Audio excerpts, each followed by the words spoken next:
Another game I spoke pretty in depth about rather recently, Silent Hill 3, after kind of seesawing between 2 and 3, I think is my favorite Silent Hill game because it encompasses everything that made 1 and 2 great and then takes everything up a crazy notch. Sure, it isn't as poetic, symbolic, and deeply crafted as 2, but I would still rate 3 as good as 2, and honestly I find it the more memorable and better designed video game as a whole, more than the masterful depressing overtones 2 goes for. Nah, as an all-out survival horror game, I think 3 does the best job of it, not to mention throwing in some of the most memorable characters in the entire series, best voice acting, disgusting and vile plot details, and most imaginative and tricky puzzles the entire series has ever shown us. And brilliantly enough, it still manages to be symbolic and still manages to be subtle and questionable with everything that happens in front of you, while going all out in your face from the second you enter Silent Hill right up until the end of the game. You know what this game feels like? A Hellraiser. The gore, the splashes of dingy, fleshy shades of red, the paranormal and unexplainable spooks. It's a game about descending into hell itself, blurring the line between reality and fiction, and takes every advantage it can with that subject, throwing you into disturbing boss encounters,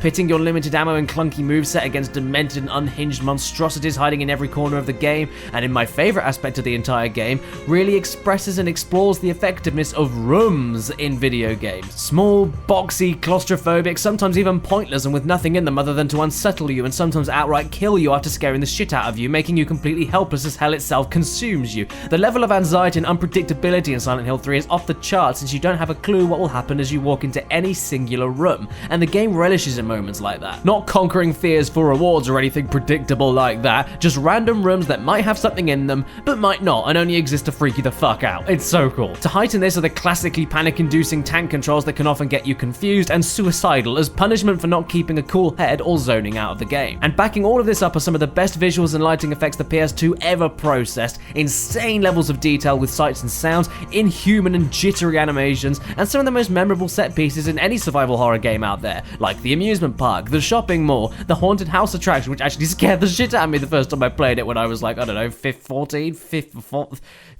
12, and I can't sing the praises of the mirror room in the hospital enough. Such a beautifully subtle yet utterly horrifying and panic-inducing moment. It was a close call between 2 and 3, but overall Silent Hill 3 I actually think may be my favorite, but not without good reason.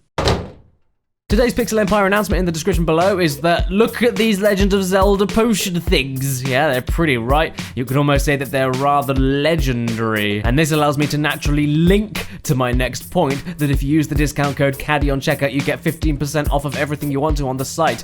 And if you try forcing your way to spend over $50 on anything on the site, this is the special announcement here, you get totally free and quick priority shipping. And until tomorrow, stay tuned and stay beautiful.